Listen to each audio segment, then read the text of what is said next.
Okay, अब हम लोग सेकंड टर्म जो रिवीजन चल रहा है उसमें 2 मार्क्स के क्वेश्चन में क्वेश्चन करेंगे चैप्टर नंबर 6 से, जो 2 मार्क्स में आने के चांसेस है, राइट। उसमें है P Q and R S, 2 lines है। कौन कौन सी है?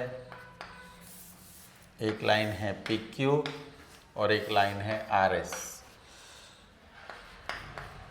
P Q and R S and they have given us, हमें रेशियो दिया है P O R ratio R O Q is equal to 5 ratio, और यहाँ पे मुझे बाकी के यानी रिमेनिंग एंगल्स और टेक्निकली चारों एंगल मुझे फाइंड करना है। तो जब भी मैंने पहले ही बोला कि रेशियो दिया जाए तो हमें पहले 5 ए बी सी कुछ भी लेके हम उसको पहले तो राइट इस तरह से लिख देंगे। तो यहाँ पे कौन सा एंगल है मेरे पास? पी ओ आर 5A है और आर ओ क्यू यहाँ पे 7A है। अब आप देखोगे ये लाइन उसके ऊपर ये, तो ये हमारा बन रहा है लीनियर पैर, टी से बनता है ना। तो हम क्या लिखेंगे? P O R plus R O Q is equal to 180 because it is 2 pair linear पैर के, यहाँ पे लीनियर पैर है ना 1 and 2 दोनों का प्लस होके 180। पी ओ आर की वैल्यू हम क्या लेंगे? 5A 7A 12A equal to 180, A equal to 180 upon 12, A equal to क्या होगा हमारे यहाँ पे 15। नाउ हम सीधा किसकी वैल्यू फाइंड करते हैं? यहाँ पे पी ओ आर की वैल्यू कितनी होगी? 5A 5 into 15 which is 75। R O Q की वैल्यू फाइंड करते which is 7A 7 into 15 which is 105। ये भी वेरीफाई करो, 105 प्लस 75 180 हो रहा है। यस, हमने कौन सा एंगल ढूंढा? ये वाला 75 ढूंढ लिया, ये वाला 105। अब आपको पता है P O R is equal to S O Q.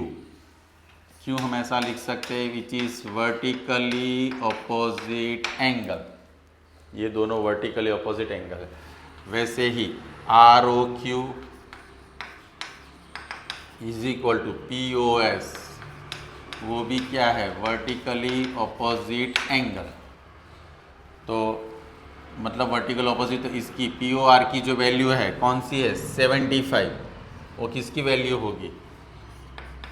P O R is equal to S O Q is equal to 75 and same way R O Q is equal to P O S, वो कितना होगा? 105। तो आपने देखा यहाँ पे हमने चारों एंगल्स फाइंड कर लिए, और आपको प्रैक्टिस करने के लिए हम रेशियो बदल देते हैं 7.2 5 रेशियो 7 एंड 6 रेशियो 3। ये लेके आप इसको मोर प्रैक्टिस आप कर सकते हो। ये 2 मार्क्स में आने के चांसेस ज़्यादा इस क्वेश्चन के। वैसा ही एक क्वेश्चन हम और देखते हैं, जैसे यहाँ पे हमें दिया गया है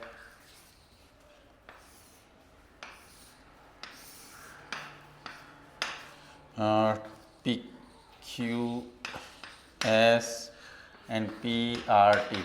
what condition they have given us? यहाँ पे कंडीशन दी रखी है P Q R is equal to P R Q, यानी P Q R and P R Q ये दोनों एंगल सेम है। चलो हम एक काम करते हैं, दोनों को एक नाम दे देते हैं ए, दोनों सेम है तो। और मुझे प्रूव क्या करना है? पी क्यू एस ये वाला एंगल और ये वाला एंगल भी इक्वल है, ऐसा हमें प्रूव करना है। तो उसके लिए हमें क्या करना होगा? उसके लिए हमें P Q R plus P Q S is equal to 180 which is linear pair. वैसे ही P R Q plus P R T is equal to 180 which is linear pair, यानी ये दोनों मिलके टी बन रहा है शेप, आप देख सकते हो। तो इसका टोटल 180, इसका टोटल 180। तो अब हम क्या करेंगे? दोनों का आंसर जब 180 तो ये दोनों भी इक्वल है ऐसा मान लेते हैं। P Q R plus P Q S is equal to P R Q लेकिन यहाँ पे आप देख सकते हो हमारे पास पी क्यू आर की वैल्यू क्या है, ये हमने अज्यूम की है, और यहाँ पे पी आर क्यू की भी एक ए है, ए गॉन, तो क्या रहा P Q S is equal to P R T, जो हमें प्रूव करना था और हमने प्रूव कर भी दिया। ये क्वेश्चन दोनों ऐसे हैं जो 2 मार्क्स में आने के चांसेस बहुत ज़्यादा है, राइट। दोनों साथ में नहीं आएंगे, कोई भी एक आएगा, लेकिन इन दोनों के चांसेस है। अब हम और एक क्वेश्चन देख सकते हैं जो 2 मार्क्स में आने के चांसेस है। यहाँ पे हमें डमरू क्वेश्चंस, राइट, सी उन्होंने क्या दिया है, यहाँ पे मैं पूरा डायग्राम ड्रॉ करके आपको बताता हूँ। कंडीशन है O A is equal to O B और दूसरा O D is equal to O C, ये उन्होंने दिया हुआ है और हमें प्रूव करना है कि जो ट्राइंगल ए ओ डी है एंड ट्राइंगल बी ओ सी है वो मुझे कॉन्ग्रुएंट प्रूव करना है, और मुझे दूसरा प्रूव करना है A D parallel B C, A D और बी सी को भी मुझे पैरेलल प्रूव करना है। तो लेट्स सी हम इसको कॉन्ग्रुएंट पहले कैसे प्रूव करते हैं। तो मैं in triangle A O D and B O C हमारे पास ऑलरेडी है, क्या है, O A equal to O B which is given, same way O C equal to O D which is also given.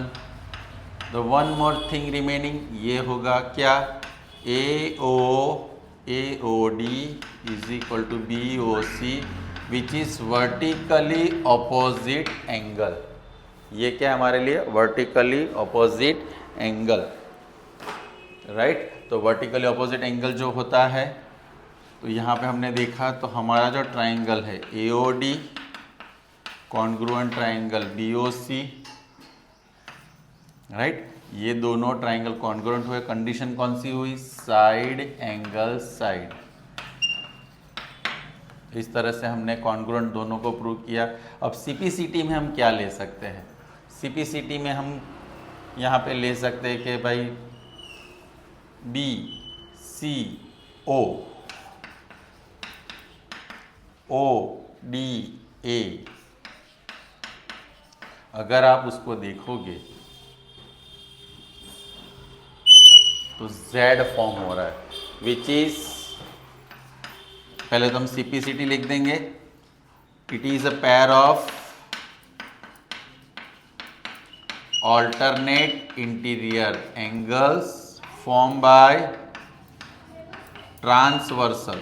कौन सा transversal है हमारे पास, हमने अगर ये हमने लिया ना, कौन सा, हाँ बी सी, हाँ ट्रांसवर्सल हमारा होगा सी डी, एंड देयरफॉर हम ऐसा कह सकते हैं ये ऑल्टरनेट इंटीरियर एंगल कब फॉर्म हो सकता है, जब दो लाइनें पैरेलल हो। दो लाइनें पैरेलल कौन कौन सी है, तो हमारे पास A D parallel B C. तो ये हमने 2 मार्क्स का इक्वेशन सॉल्व किया, राइट। तो वैसे ही आपके टेक्स्ट बुक में ये वाले जो क्वेश्चंस है, आई थिंक और एग्जाम्पल 3 है और 1 मोर क्वेश्चन इन एक्सरसाइज है, उस दोनों में से भी आपको आने के चांसेस है 2 मार्क्स के क्वेश्चन के तौर पे, राइट। तो this is one of the most important question 2 marks के लिए। Let's see 1 more question.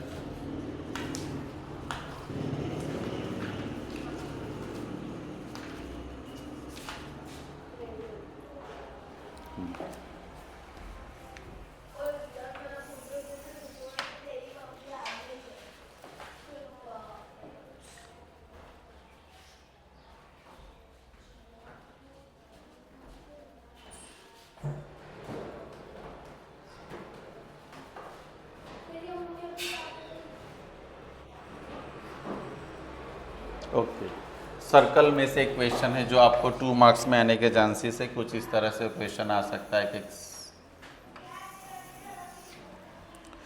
अब यहाँ पे if they have given us diagram, अगर डायग्राम दिया हो इस तरह से सी ए बी और ए सी भी उन्होंने दिया है 40 दिया है, और हमें पूछा गया है ओ ए बी, ये वाला पार्ट हमें फाइंड करना है, ओ ए बी फाइंड करना है। अब ये क्वेश्चन देखा जाए तो शायद 2 या 3 दोनों में आ सकता है। क्यों मुझे ये फाइंड करना है? तो सबसे पहले हमारे पास जो एंगल है कौन सा है, ए सी बी जो 40, उसकी हेल्प से हम जो हमारा सेंटर के पास एंगल बनता है हम फाइंड कर सकते हो। कैसे फाइंड कर सकते हैं? हमें रूल पता है कि जो ए ओ बी की वैल्यू होती है, यानी सेंटर के साथ जो एंगल बनता है वो इससे डबल होता है, यानी 2 इंटू ए सी बी, 2 इंटू 40, तो आंसर इसका कितना आएगा 80। बट अगर ये ढूंढना होता तो हमारा यहाँ पे आंसर आ गया, लेकिन मुझे ये फाइंड करना है। तो हमारा जो ट्राइंगल है उसमें इसकी वैल्यू 80 है, लेकिन आप देखोगे तो ओ A equal to O B है, ओ ए और ओ बी इक्वल टू एक रेडा है, यानी दोनों सेम सर्कल के रेडियस है। तो यहाँ पे दोनों सेम, तो उसके ऑपोजिट एंगल कौन सा होगा? दोनों ऑपोजिट एंगल सेम होंगे, उसको मैं ए नाम दे देता हूँ, ए और ए। अब तीनों का प्लस क्या करेंगे 180, 2a equal to 180 minus 80, 2a equal to 100, तो a इक्वल टू आंसर कितना आएगा हमारा 50। यानी कि हमने जो ये फाइंड करना था कौन सा angle, angle O A B, उसका आंसर हमें मिल जाएगा 50। 100 प्लस 80 180। ये ट्राइंगल के तीनों एंगल का प्लस भी उतना ही होता है। One more question to us, right? एक और क्वेश्चन हम देख लेते हैं, वो भी 2 मार्क्स के लिए हम कंसीडर कर सकते हैं।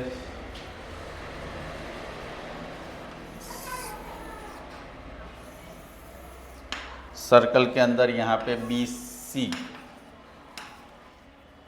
उन्होंने बोला है triangle A B, angle A B C, A B C 31 है और सॉरी ए बी सी 69 है, ए सी बी 31 है। पहले हमें थोड़ा देखो, यहाँ पे एक ट्राइंगल है उसमें 2 एंगल्स पता है, तो हम angle B A C find कर सकते हैं। एंगल बी ए सी कैसे फाइंड कर सकते हैं? 180 माइनस 69 प्लस 31, तो 180 माइनस क्या होगा 100, तो मुझे ये एंगल मिल गया 80। लेकिन हमें फाइंड कुछ और करना है। उसमें क्या फाइंड करना है? उसमें हमें फाइंड करना है बी डी सी, ये एंगल फाइंड करना है। तो हमें अगर ये वाला एंगल पता है तो ये पता कर सकते हैं कैसे, B A C is equal to B D C is equal to 80। कैसे? Angles in same segment. अब आपको फिर से एक बार समझा दूं, जब भी ये कोड और ये आर्क ये मिलके एक सेगमेंट बनता है, ये माइनर सेगमेंट, ये मेजर सेगमेंट, तो किसी भी सेगमेंट में अगर यहाँ से एक एंगल आप ड्रॉ करते हो, फिर दूसरा एंगल, लेकिन ये पॉइंट्स दोनों सब कॉमन होने चाहिए, कोड दोनों में कॉमन होना चाहिए, तो जो एंगल बनता है ना उसकी वैल्यू सेम होती है। इसलिए angles in same segments are always equal. तो हमने पहले ट्राइंगल की हेल्प से 80 फाइंड किया, अब ये 80 है तो ये भी कितना हो सकता है, होगा 80। तो ये दोनों क्वेश्चन ऐसे हैं जो सर्कल में से 2 मार्क्स में आपको आ सकते हो। तो वैसे और नंबर्स और सर्कल के क्वेश्चंस की आप प्रैक्टिस कर सकते हो प्रैक्टिस बुक और टेक्स्ट बुक में से। Thank you.